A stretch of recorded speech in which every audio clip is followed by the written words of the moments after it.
Baldur's Gate 3 happened, now forget about seeing anything even remotely close to it from a AAA studio anytime soon. And no, it's not just because Larian caught lightning in a bottle, it's because the rest of the industry is fundamentally terrified of even trying. In a recent interview, a BioWare veteran literally admitted it, AAA operates under constraints that actively prevent games like Baldur's Gate 3 from even going in the oven, let alone cooking. And that fear is the exact reason why every major franchise we love is going down the toilet. Mark Darrah, this guy spent over a decade navigating the BioWare minefield, Dragon Age, Mass Effect. He knows the AAA machine inside and out, and recently he was talking about BG3's massive success and reportedly called it a perfect storm. The right IP with D&D, the right timing, Larian's deep experience with their own engine, and fair enough. But what really gave the game away was him saying other AAA studios won't be allowed to make similar design choices. Things like an unvoiced player character, or maybe just dialing back on the obsessive focus on overly expensive cinematics. Now look, the perfect storm narrative is convenient. It lets AAA off the hook by saying that Larian just got lucky and they couldn't possibly replicate that, and that's total bullshit. The real insight, the part that should make you raise an eyebrow, is that won't be allowed part. That single phrase tells you everything you need to know about the systemic rot inside mainstream AAA development. It's not about a lack of talent. There's thousands of talented devs out there, many of which are now unfortunately unemployed due to the failings of this so-called system. And that's what this is truly about, a system drowning in fear. Its publishers, marketing departments chasing trends, executives focused on quarterly earnings. They're the ones not allowing studios to take the kind of creative risks that actually lead to groundbreaking games players love and play for years, like Baldur's Gate 3. So let's break down exactly why these choices are apparently forbidden fruit in the AAA walled garden. Why is an unvoiced hero not allowed? Because AAA is obsessed with marketable faces and expensive voices. They dump millions into celebrity voice actors, convoluted recording processes, and then multiply that cost all over again for localization and translation, convinced that it equals quality or prestige. They think silence lacks polish, or that character is harder to slap on a poster or feature in a 30-second gameplay trailer. Never mind that countless players, myself included, actually prefer having a silent protagonist for proper role-playing, letting us decide who our character is, not having some actor do it for us. BG3 proved that a silent protagonist works perfectly for achieving massive success. And maybe they managed that success because they spent that astronomical voiceover budget on actual game systems. Then there's the cinematics. Darrah also mentioned these because AAA burns millions upon millions on overly polished, often unskippable, pre-rendered cutscenes. It's a huge chunk of the art and animation budgets, and BG3 used that smartly. They used their engine. They saved the Hollywood movie budget moments for actual story impact. And why is that not allowed? Well, because it doesn't look expensive enough on a marketing spreadsheet. And where does that cinematic budget cash get diverted from? Often it's cannibalized from deeper systems, world reactivity, and most importantly QA. That's often the first thing that's squeezed when marketing sets an unrealistic release date or the financial year demands a product to please investors, ready or not. And yeah, that's why our £60 games often launch feeling like a beta. Why else can't AAA easily replicate BG3's depth? Because deep, complex, interlocking systems are seen as risky. They're harder to balance, harder to explain in a trailer designed to please literally every single demographic. Just look at the state of major franchises recently: Dragon Age, Mass Effect, even the Elder Scrolls. Series that started with far more complexity just get sanded down over time, sacrificing depth for so-called accessibility or streamlining. It's easier for a publisher committed to greenlight another open world map filled with repetitive checklists than to invest the serious time, resources and QA needed for true reactivity and depth, because that's less risk on the quarterly reports. And of course, let's not forget direct publisher interference, hammering creativity into the ground. Remember BioWare being forced onto the Frostbite engine by EA execs, an engine built for shooters to make RPGs like Dragon Age Inquisition and Mass Effect Andromeda. Developers literally wasted years just building basic RPG tools from scratch in this engine. Things like inventory systems, dialogue trees, fundamental RPG mechanics that Frostbite simply just wasn't built for. Think about that insane waste of talent and time, not to mention the relentless push for live service garbage shoehorned into games like Anthem, derailing development and ultimately killing the entire project. That's not creative vision, that's chasing trends dictated from the boardrooms. This suffocating fear factory runs on absolutely insane budgets. We're talking 200, 300 million, sometimes more, before you even factor in the marketing spend, which can double that. So when games built on this model like Suicide Squad, Dragon Age the Veilguard, Ubisoft's decade in the making Skull and Bones, Assassin's Creed Shadows, or even Sony's catastrophic Concord flop, games that didn't just underperform, but often led to entire studio closures, massive layoffs, and hundreds of millions of dollars written off. When these games inevitably faceplant after that kind of spending, what happens then? Publishers panic, they get more scared, they clamp down harder and double down on what they perceive as safe, formulaic bets. It's a pattern, not just bad luck. It's a broken system reinforcing its own failure time and time again. So when Darrah calls Larian's success a perfect storm, maybe the storm wasn't just luck, maybe the storm was creative freedom. And sure, Larian had advantages. D&D is a massive IP, their experience with their own Divinity engine, and early access was undeniably key. But why did early access work so damn well for them? Because Larian is independent. They could use early access not just for testing, but for funding and maintaining a direct,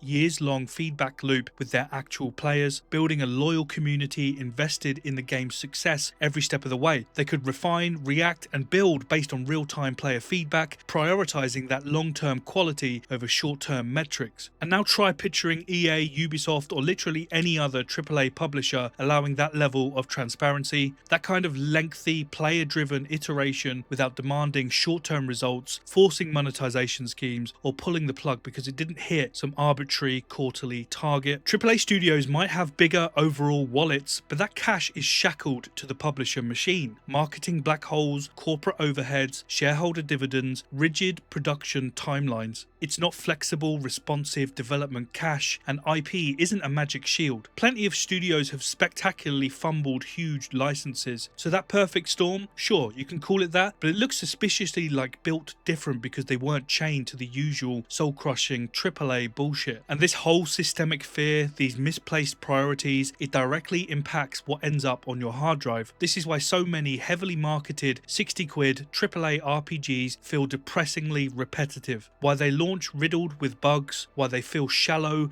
like a beautifully rendered puddle, why players' trust is circling the drain. It's the predictable output of a system prioritizing safe returns and surface polish over genuine creative risk. AAA studios aren't selling games anymore, they're selling risk-averse financial products vaguely shaped as games, where player investment feels entirely secondary to shareholder appeasement. Players aren't the customer, we're the product. But the biggest irony, they simplify and streamline, chasing some mythical, broadest possible audience. Then Baldur's Gate 3 comes along, embraces complexity in a niche genre like turn-based CRPG, and achieves massive mainstream success anyway. All you have to do is go to Reddit or look at the sales numbers. They prove the hunger for depth is real and commercially viable, but the AAA structure actively incentivizes ignoring that evidence time and time again. They keep promising the next evolution, the next masterpiece, but the launch vehicle was designed by a risk-averse committee and fueled by compromise. That feeling of dropping 60, 70 quid even on launch day for something that feels unfinished, that's the system working as intended. So what do you think? Is AAA even capable of breaking out of this cycle of fear and formula anymore, or are we just stuck waiting for the next independent perfect storm while the giants keep serving us lukewarm, focus-tested leftovers? Let me know your thoughts in the comments. And if you appreciate someone calling out this stuff, hit subscribe, maybe the like button if you're feeling generous, and more importantly, keep demanding better games.